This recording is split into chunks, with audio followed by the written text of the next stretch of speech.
Presiden Jokowi menitipkan sejumlah pesan kepada menteri dalam sidang kabinet paripurna terakhir di IKN. Salah satunya agar menteri menjaga stabilitas, tidak membuat kebijakan ekstrim di masa transisi pemerintahan ini. Apa makna dari pesan Presiden Jokowi?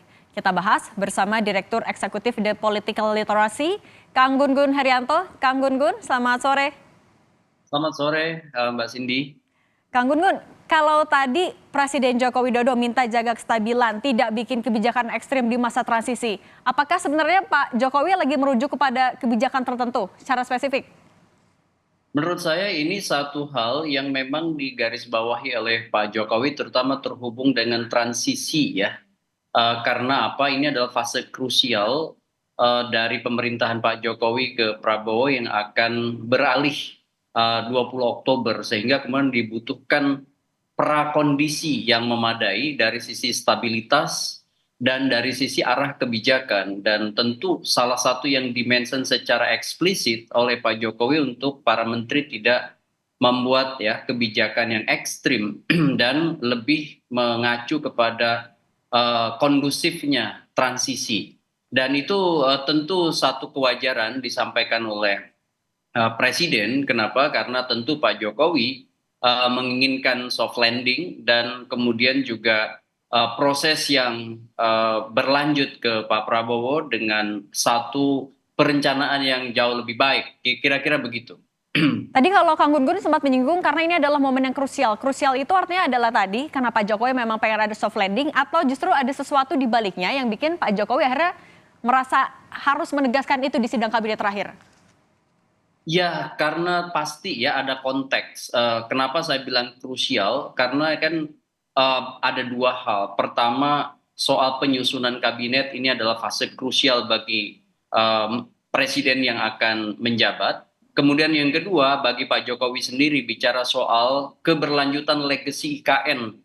Ya, dari sisi pilihan tempat misalnya rapat kabinet terakhir di IKN, kemudian berkali-kali eksplisit menyampaikan keinginannya untuk ada keberlanjutan soal IKN, dan beberapa kali juga mention soal janji Pak Prabowo untuk mempercepat. Ini semua kan menjadi satu pesan yang atau serangkaian pesan yang semakin mengeksplisitkan keinginan Pak Jokowi agar Pak Prabowo itu kemudian juga tetap melanjutkan IKN ini dalam konteks skema dan arah kebijakan serta politik anggaran yang kemudian dieksekusi nanti oleh Pak Prabowo.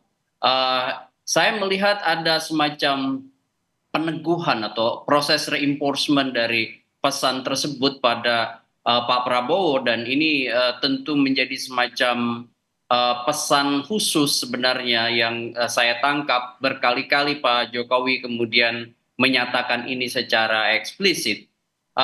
Saya kemudian juga melihat ada proses kontekstualitas ya dari pilihan tempat, narasi yang dibangun, sekaligus juga implisit sebenarnya belum begitu yakin soal apakah kemudian proses ini akan apa ya diteguhkan oleh presiden baru dalam konteks skema kebijakannya. Kira-kira begitu. Artinya sampai dilakukan reinforcement karena Pak Jokowi masih belum mendapat kepastian atau ketenangan bahwa presiden terpilih Prabowo akan melanjutkan IKN. Ya, dari beberapa indikator-indikator kan sebenarnya kita bisa lihat dilema ya yang kemudian nampak di Pak Prabowo soal IKN ini, karena tentu IKN bicara soal investasi besar ya. Kemudian juga ada skala prioritas quick wins yang dibutuhkan oleh Pak Prabowo untuk mengeksekusi program-program yang tentu dikampanyekan di masa Pilpres kemarin, seperti makan siang gratis dulu istilah narasinya, meskipun sekarang mungkin sedikit dimodifikasi. Tetapi itu juga tentu membutuhkan anggaran besar. Selain tentu juga Pak Prabowo harus masih membaca arah perkembangan atau dinamika sosial ekonomi, terutama ekonomi global ya, termasuk juga tekanannya pada situasi ekonomi dalam negeri. Contoh misalnya bagaimana inflasi besok ya, dan itu kan harus dilihat selain juga apakah masuk tidaknya investasi dari para investor di IKN. Karena kalau ditanggung dari APBN tentu akan sangat berat. Nah, pertimbangan-pertimbangan ini kan pertimbangan-pertimbangan besar bagi seorang presiden yang akan menjabat. Kenapa? Karena dihadapkan pada realitas kekinian atau aktual fase awal pemerintahan membutuhkan quick wins yang itu bisa menguatkan public trust. Dan itu tentu ada skala-skala prioritas. Nah, apakah IKN ini menjadi satu di antara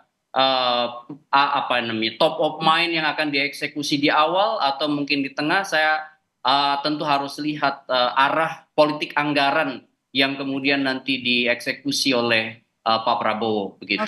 Oke. Presiden Joko Widodo memang berkali-kali menegaskan soal keberlanjutan termasuk juga soal IKN. Kang Gunggun, terima kasih sudah berbagi di Kompas Petang. Semoga sehat selalu.